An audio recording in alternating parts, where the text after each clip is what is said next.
Colonel Olivier Rafovitz, bonjour, Boker Tov. Boker Or, Daniel. Alors, nous allons ce matin avec vous parler essentiellement de la campagne électorale à un mois des élections. Mais avant d'en parler, je voudrais revenir avec vous sur deux titres, deux informations sécuritaires. La tension dans la bande de Gaza qui grimpe à nouveau au cours des derniers jours. Et puis, une tension également, on va dire, attisée par les Palestiniens sur le mont du Temple, dans ce que l'on appelle le site de la Porte de la Miséricorde. Que cherchent les Palestiniens actuellement? Est-ce qu'ils ont l'intention de s'immiscer ainsi dans la campagne électorale et de profiter de cette conjoncture un petit peu particulière pour essayer de faire grimper la tension? Écoutez, d'abord, selon les estimations de Haman, du service de renseignement militaire de Tzahal, qui est en charge donc de l'assessment, de l'estimation sécuritaire d'Israël, il y a aujourd'hui un risque important d'escalade militaire face aux Palestiniens, pas seulement à Gaza d'ailleurs, mais également en Judée-Samarie et à Jérusalem. Et cette conjonction de trois fronts, Gaza, Judée-Samarie et Jérusalem, est malheureusement, aujourd'hui à l'heure où nous parlons, une possibilité qu'il y ait donc une escalade militaire, hein, n'est-ce pas, avant les élections. Maintenant, est-ce que ceci peut influencer les élections? La réponse est oui, évidemment. Mais c'est pas très nouveau, en fait, qu'il y ait à chaque élection israélienne une intervention, une volonté d'influencer les élections ou des éléments sécuritaires qui proviennent des Palestiniens. Mais juste un mot quand même pour parler de ce qui se passe. C'est que, en fait, Gaza pose un ultimatum à Israël. Oui. Grosso modo, ils disent donnez-nous 20 millions de dollars demain et nous cesserons les activités. Donc c'est vraiment du racket. Oui. Du côté du Hamas, c'est pas nouveau, mais là, Netanyahou doit prendre une décision rapide puisque c'est une qui est à la fois avec des considérations militaires, mais également politiques, puisque il est critiqué à sa droite d'avoir accepté de donner 15 millions de dollars provenant du Qatar au Hamas. Et là, pour l'instant, il a bloqué les transferts d'argent. Donc tout cela réuni est un élément, comme vous l'avez dit tout à l'heure, à la fois sécuritaire, mais également politique, presque électoral. Du côté de la Judée-Samarie, il y a Abou Mazen qui est très content, et lui qui espère qu'il y ait un affrontement entre le Hamas et Israël, parce que ça serait le sale boulot qui serait fait contre le Hamas, non pas par lui, mais par Israël. Et donc il pousse quelque part le Hamas et Israël à un affrontement par différents moyens. Et le troisième élément, vous l'avez aussi souligné, Daniel, c'est le mont du Temple, qui est évidemment cet élément central, à chaque fois symbolique, qui est utilisé, qui est exploité par les Palestiniens, qu'ils soient de l'autorité palestinienne ou du Hamas, pour faire exposer la situation. De l'autre côté, quand même, deux éléments pour garder un peu d'optimisme. C'est une pression égyptienne. Il y a actuellement une délégation du renseignement militaire égyptien, le numéro 2 du renseignement égyptien du Mukhabarat égyptien se trouve actuellement dans Gaza, mais il était 3 jours en Israël auparavant pour des discussions politiques et militaires, pour essayer de trouver un arrangement pour calmer la situation. Et puis il y a également une implication du roi de Jordanie lui-même, le roi Abdallah, qui a envoyé des émissaires par le Waqf pour également trouver une solution, parce qu'eux ne veulent pas d'escalade. Et je m'arrête là pour cette situation aujourd'hui qui est quand même très explosive. Alors, effectivement, et tout cela, c'est donc dans le contexte de cette campagne électorale, à un mois des élections.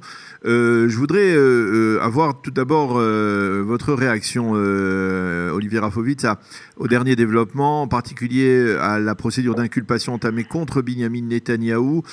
C'est sans précédent dans l'histoire de l'État d'Israël. Est-ce que vous pensez que Binyamin Netanyahou a encore des chances de s'en sortir aujourd'hui, dans la conjoncture difficile dans laquelle il se trouve? Vous savez, Netanyahou est un combattant.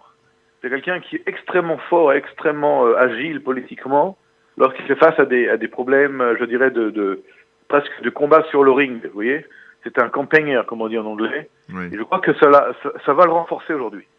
Ça va le renforcer parce que de Netanyahou, quelque part, le tout-puissant, il devient, pour le public, Netanyahou, le underdog, celui qui est celui qui doit être, entre guillemets, qui doit se défendre pour gagner, et les Israéliens aiment ça, et respectent cela.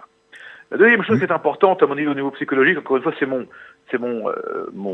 intime et personnelle interprétation des faits, hein, ça n'engage que moi, évidemment. Il est seul, entre guillemets, c'est le leader seul face à d'autres partis, comme le parti donc Kahol Lavan, qui lui a à sa tête quatre personnes. Et quelque part, quand il y a beaucoup de rois, on ne voit pas tellement qui est le roi. Et face à ce parti-là, il y a Netanyahou qui est en train de se battre d'abord pour se disculper, pour prouver son innocence, en tout cas pour prouver que ceci n'est pas juridiquement valable. Mais c'est aussi quelqu'un qui représente pour Israël. Encore une fois, je connais les critiques, on connaît vous et moi ce que dit la presse et ce que disent les sondages, mais au-delà de tout cela, il y a le retour, encore une fois, de Netanyahou, le combattant, et non plus seulement le Premier ministre. Et ça, c'est très respecté et très respectable pour la population israélienne. Non. Et pour l'instant, encore une fois, les sondages, je les lis comme vous, mais je ne pense pas qu'il est en si mauvaise position que cela aujourd'hui. Alors, vous les lisez, Olivier, les sondages, mais ces sondages, ils notent une tendance qui peut être problématique pour Binyamin Netanyahou et qui le place face à un véritable dilemme. Soit il renforce le Likoud pour essayer de courir après le parti de Benny Gantz, bleu-blanc, et d'atteindre, on va dire, au moins le même nombre de mandats, afin de pouvoir être désigné au lendemain des élections par le président de l'État, soit et alors dans ce cas précis, le Likoud sera renforcé, mais il risque de se retrouver privé de ces petites formations comme Kulanou, comme Israël Beitenou, qui dans les sondages, les derniers sondages, ne passent pas obligatoirement le seuil d'éligibilité, même le parti chasse, et soit il renforce les petites formations et il se retrouve avec un Likoud affaibli et un bloc de droite qui pourrait être majorité. Comment peut-il manœuvrer dans ce genre de situation ? Écoutez, à l'heure où nous parlons, il y a, je crois, parce que, encore une fois, il y a ce combat Netanyahou pour gagner ces élections, je crois qu'il y a une volonté de renforcer le Likoud, pour le renforcer au niveau électoral, pour le rendre au moins à égalité, sinon plus puissant que le parti Kahol Lavan de Benny Gantz et de Lapid. Mais ce qui est intéressant, c'est que les partis comme Agudat Israël ou Chasse se renforcent aujourd'hui. Et ce qui est intéressant en fait à remarquer, c'est que ces partis-là sont fondamentalement avec Netanyahou. Ouais. Ils l'ont dit, et surtout Chasse, Agudat Israël également, refuse catégoriquement de siéger dans un gouvernement avec Yair Lapid, entre autres. Donc ce sont des partis qui représentent en fait la population orthodoxe israélienne, qui est aux alentours de 17% à peu près de la population générale. Mais ces partis-là se renforcent parce que si les électeurs de droite non orthodoxe ou non, on va dire, traditionnaliste, joignent le Likoud pour le renforcer face à Kahol Lavan, les électeurs religieux et ultra-orthodoxes vont, je crois, réfléchir à leur vote. Encore une fois, le nombre de votants ici est le même. Maintenant, le choix des votants est le choix ici fondamental, parce que s'il y a trop de distribution de dispersion des votes dans des petits partis comme par exemple Zéhout ou d'autres, je crois qu'il y a plus de 30 ou 40 partis, je crois, qui courent à ces élections-là. Il y a 47 listes, oui. 47 partis. Bon, vous voyez, c'est absolument absurde, d'ailleurs, c'est absurde et ridicule, de vous à moi. Mais enfin bon. Mais ça fait quand même des voix qui vont partir nulle part, au lieu de rejoindre le groupe qui le désire. Encore une fois, je ne vais pas dire aux gens pour qui voter. Mais il faut voter, en fait, dans cette constellation, il faut apprendre à voter utile, quoi. C'est ce que vous voulez dire. Je crois qu'il faut apprendre à voter utile, et je crois qu'il est très dangereux pour les gens qui soutiennent, puisqu'on parle ici de Netanyahou, il est très dangereux, ou il peut être très dangereux, de donner ses voix à des petits partis qui sont soit... oui, mais là aussi, c'est un dilemme. C'est-à-dire le parti, par exemple, le parti d'Avigdor Lieberman, Israël Beitenou, c'est un parti qui flirte avec le seuil d'éligibilité. Il est dans le dernier sondage d'hier de la deuxième chaîne de télévision de la chaîne 12, il est à 4 tout de suite en deçà du seuil d'éligibilité avec environ 2,8, 2,9%. Si on ne le renforce pas, il ne passera pas. Mais si on l'abandonne, c'est environ 3% des mandats perdus. Comment se comporter là? On n'a pas de véritable application sur notre iPhone pour nous permettre de savoir combien d'électeurs ont déjà voté pour Israël Beiteinu le jour des élections. C'est vrai, mais encore une fois, c'est pas moi qui a décidé des listes, ni qui va dire aux gens... Le paradoxe, c'est que c'est même Avigdor Lieberman lui-même qui a fait grimper le seuil d'éligibilité. Hein. Tout à fait, par rapport aux listes arabes, et on fait des listes arabes regroupées en échange, et vous savez ça comme moi. Mais encore une fois, si, comme vous dites vous-même, le parti Lieberman n'est pas éligible, ou en tout cas n'arrive pas au seuil d'éligibilité, ça veut dire que des voix qui étaient susceptibles d'arriver à ce parti-là sont parties autre part. On peut supposer qu'elles sont parties, qu'elles ont quitté pour le Likoud, en tout cas en partie. Je veux dire, le transfert des voix se fait normalement devrait se faire dans le même camp. Dans le même bloc, oui. Dans le même bloc. Mais encore une fois, je pense que la grande question va être dépendante des partis ultra-orthodoxes, que ce soit Chasse ou Agudat Israël, qui font, je crois, aujourd'hui, alors nous parlons 15 ou 16 sièges, je crois, enfin à peu près, ou 15 sièges, ensemble, ce qui est quand même une masse électorale assez importante. Prenez un parti comme Kulanu, sans juger le parti, c'est un parti qui, aujourd'hui, ne veut pas trop se mouiller, hein, on sent que Kahlon joue un petit peu... la carte du centre. Je sais pas si il joue la carte Kahlon, disons comme ça pour l'instant. C'est la preuve que nous pouvons voir. Et la règle va être d'être le parti le plus important, un parti important. Si le Likoud n'est pas assez important, il ne passera pas. Si le Likoud passe au moins le seuil des 30, 31, 32 sièges, parce que l'autre bloc ne peut pas passer sans les Arabes. C'est ça. Sans le bloc arabe. Alors, je voudrais Olivier aborder avec vous deux autres sujets qui sont liés à la campagne électorale avant de terminer notre entretien. Le premier, il se rapporte à des déclarations qui ont été faites et qui ont été rendues publiques hier soir, des enregistrements un peu stupéfiants de celui qui est le numéro 4 de la liste électorale de Benny Gantz, l'ancien chef d'état-major Gabi Ashkenazi, qui dans le cadre de l'affaire du document Harpaz, qui date de 2010 et qui avait provoqué, on s'en souvient, très vive tension à la tête de l'armée israélienne et des tensions entre Gabi Ashkenazi et celui qui était à l'époque le ministre de la Défense, c'était Ehud Barak.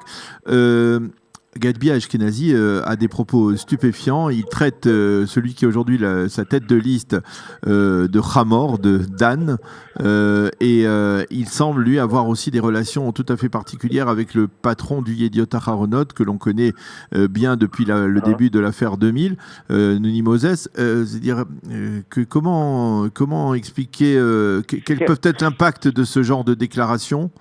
Alors, ce qui est intéressant, c'est que la presse israélienne aujourd'hui minimise cette affaire qui a été hier révélée par un journaliste de la deuxième chaîne israélienne. Mais elle prouve une chose. Elle prouve d'abord que en 2010... Vous voulez dire qu'elle minimise parce que ça peut porter atteinte au parti bleu-blanc? Certainement. Il y a des considérations politiques internes. Vous savez, c'est une élection politique pure. Les médias jouent un rôle central. C'est pas un secret. C'est le fait tout le temps. Il y a de la part des médias israéliens, c'est pas non plus un secret à part quelques-uns, très peu, une volonté de vouloir casser Netanyahou. Hein, on le voit, la majorité des reportages sont contre Netanyahou, contre le Likoud. Encore une fois, on avait déjà vu ça dans le passé. Encore une fois, ce qui est intéressant ici, c'est pas intéressant, c'est aussi un petit peu inquiétant parce que on sent, si vous voulez, qu'il y a une volonté d'une certaine intelligentsia de vouloir influencer le cours des choses par une politique médiatique. Encore une fois, c'est de bonne guerre. On a connu ça également à l'époque de Trump. Vous savez, la presse était totalement pour Hillary Clinton et contre Trump jusqu'à aujourd'hui. Mais Trump a gagné ses élections. les sondages étaient pour Hillary Clinton et c'est Trump qui a gagné les élections. On a eu la même chose d'ailleurs en France à un certain moment, dans d'autres élections et en Israël aussi en 2015 avec le Mahane Hatzioni, vous vous souvenez très bien, avec où les sondages donnaient gagnant Herzog et c'était Netanyahu qui a gagné. Mais pour revenir à votre question, je voudrais juste rappeler quelque chose, si vous me permettez.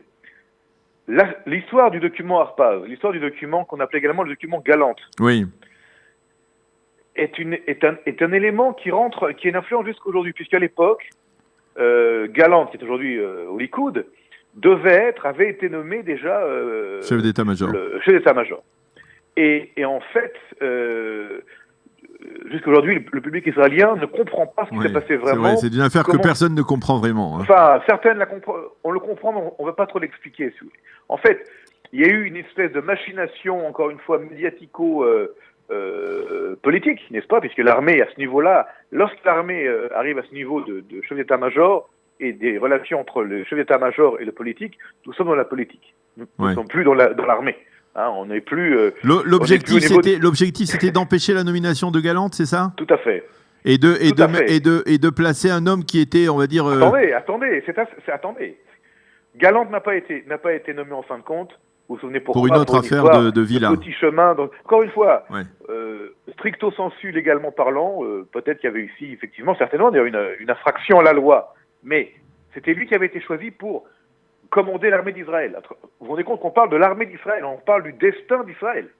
Et face à cela, on met une affaire d'un chemin illégal. Encore une fois, je ne critique pas la décision de justice. Mais là, je pense que nos auditeurs, ils nous ont lâchés parce qu'ils ne savent pas. Non, ils vont revenir parce que lorsque cet élément-là, lorsque Galante n'a pas été élu, celui qui a été choisi, qui a été au départ le numéro 2, c'était Benny Gantz. Et Benny Gantz a été choisi ensuite à défaut. Encore une fois, c'était ce qui s'est passé. Bon, il a été chez l'état-major pendant 4 ans, je crois. Maintenant, cette histoire de l'époque, avec ces réactions et ces enregistrements de Gabi Ashkenazi, repose sur cette époque-là. Donc, d'un côté, il critique Benny Gantz, mais de l'autre côté, dans cette histoire-là, il était également responsable.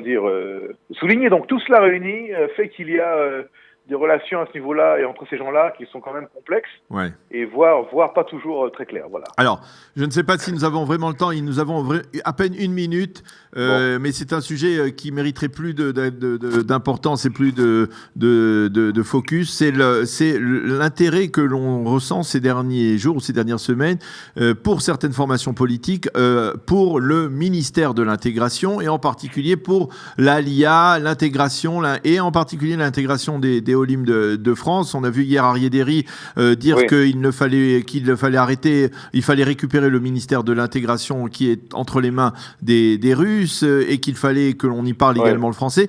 Comment vous expliquez tout cela en 1 minute et on y reviendra dans une autre occasion parce que c'est un sujet qui vous... Je connais le sujet malheureusement de près.